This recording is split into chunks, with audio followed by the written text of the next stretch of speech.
क्यापकटमा 3 layer video editing कसरी गर्ने। So आज यो भिडियोमा म हजुरलाई सिकाउने छु। सो फर्स्टमा हजुरले क्यापकट एपलाई ओपन गर्न होला। त्यसपछि हजुरले न्यू प्रोजेक्टमा क्लिक गर्न होला अनि हजुरले चाहिँ एल्बमको साइडमा स्टक भिडियो देख्नुहुन्छ, त्यसबाट एउटा व्हाइट ब्याकग्राउन्ड सेलेक्ट गर्न होला। सो व्हाइट ब्याकग्राउन्ड यसरी सेलेक्ट गरिसकेपछि क्यापकटको वाटरमार्कलाई चाहिँ हजुरले डिलिट गर्न सक्नुहुन्छ। त्यसपछि चाहिँ हजुरले तलपट्टि स्क्रल गर्दै जाँदाखेरि हजुरले फर्मेट भन्ने अप्सन देख्नुहुन्छ। त्यसमा चाहिँ हजुरले रेसियो चाहिँ 9:16 राख्नु होला। त्यसपछि हजुर ब्याक आउनु होला।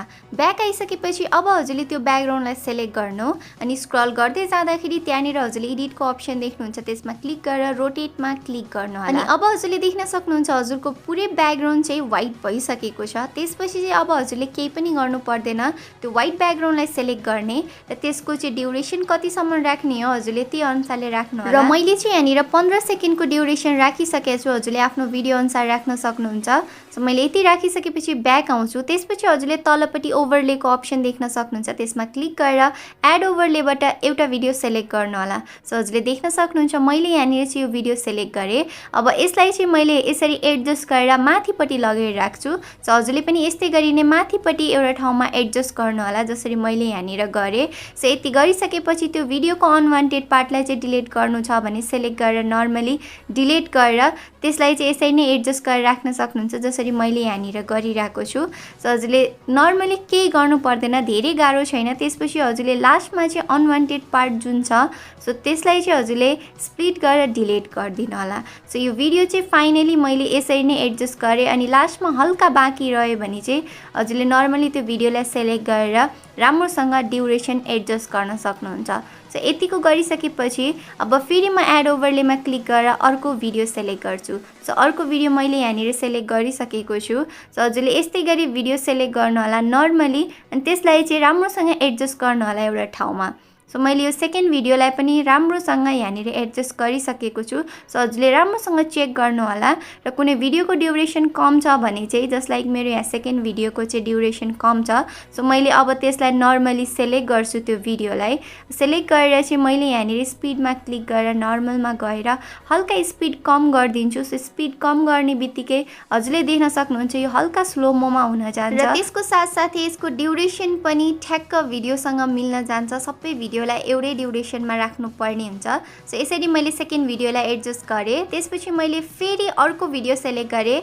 सो हजुरको चाहिँ कुनै यस्तो खालको भिडियो छ भने पनि हजुरले केही गर्नु पर्दैन, हजुरले चाहिँ जस्ट यसलाई एडजस्ट गर्नु होला। अनि एडजस्ट गरिसकेपछि हजुरले तलपट्टि स्क्रल गर्दै गएपछि हजुरले एडिटको अप्सन देख्नुहुन्छ, त्यसमा क्लिक गर्ने। त्यसपछि क्रपमा क्लिक गर्ने अनि यसको रेसियो चाहिँ हजुरले चेन्ज गर्न सक्नुहुन्छ। 16:9 मा राखेर हजुरले यसरी भिडियोको चाहिँ रेसियो जुन पार्ट राख्ने हो त्यो पार्टलाई राखेर अनि नर्मली हजुरले यसरी एडजस्ट गर्न सक्नुहुन्छ तलपट्टि। सो यसरी एडजस्ट गरिसकेपछि अब हजुरले यहाँनिर देख्न सक्नुहुन्छ यो भिडियोको ड्युरेसन पनि कम छ। सो ड्युरेसन कम भइसकेपछि अनवान्टेड पार्टलाई पहिला डिलिट गर्ने। त्यसपछि फेरि म चाहिँ स्क्रल गर्दै जाँदाखेरि स्पिड भन्ने अप्सनमा क्लिक गर्छु। त्यसपछि अब यसलाई फेरि हल्का स्लोमोमा बनाउँछु। हल्का स्लोमो गर्ने बित्तिकै भिडियोको ड्युरेसन बढ्छ। सो ड्युरेसन बढ्ने बित्तिकै हजुरले देख्न सक्नुहुन्छ यसरी नै मैले यहाँनिर एडजस्ट गरेँ। सो हजुरले पनि नर्मली यसरी एडजस्ट गर्न सक्नुहुन्छ र बिचमा चाहिँ हल्का बोर्डर जस्तो राख्नको लागि मैले हल्का बिचमा ठाउँ छोडेको थिएँ। सो हल्का व्हाइट बोर्डर टाइप राख्नको लागि हजुरले देख्न सक्नुहुन्छ मैले बिचमा चाहिँ हल्का एडजस्ट गरेँ भिडियोजहरूलाई। सबै एडिट गरिसकेपछि चाहिँ भिडियोको चाहिँ भोल्युम मैले कम गर्छु, किनकि भिडियोमा साउन्डहरू हुन्छ सबै भिडियोमा डिफ्रेन्ट। सो मैले यसरी सबै भोल्युमलाई चाहिँ अफ गरिदिन्छु। सो यतिको गरिसकेपछि हजुरले म्युजिकहरू एड गर्न सक्नुहुन्छ। सो यति गरिसकेपछि फाइनल्ली मेरो भिडियो एडिट भइसकेको छ। हजुरले यहाँनिर फाइनल रिजल्ट देख्न सक्नुहुन्छ। अब यो भिडियोलाई चाहिँ मैले कलर ग्रेडिङ पनि गर्छु। सो कलर ग्रेडिङ गरेर इफेक्ट राखेर कस्तो हुन्छ भनेर हजुरलाई म लास्टमा देखाउँछु। सो यति गरिसकेपछि चाहिँ हजुरले अब नर्मली केही गर्नु पर्दैन, हजुरले माथिपट्टि चाहिँ एरोको अप्सन देख्न सक्नुहुन्छ, त्यसमा क्लिक गरेर चाहिँ भिडियोलाई सेभ गर्न सक्नुहुन्छ। सो मैले यहाँनिर भिडियोलाई सेभ गरिदिएँ अनि फाइनल लुक हजुरले यहाँनिर देख्न सक्नुहुन्छ कलर ग्रेडिङ गरिसकेपछि। सो हजुरलाई भिडियो कस्तो लाग्यो एक लाइक गरेर मेरो च्यानललाई सब्सक्राइब गर्न नबिर्सिनु होला। आउने दिनमा यस्तै खालको भिडियो लिएर आउनेछु। तबसम्मको लागि bye, take care, love you all.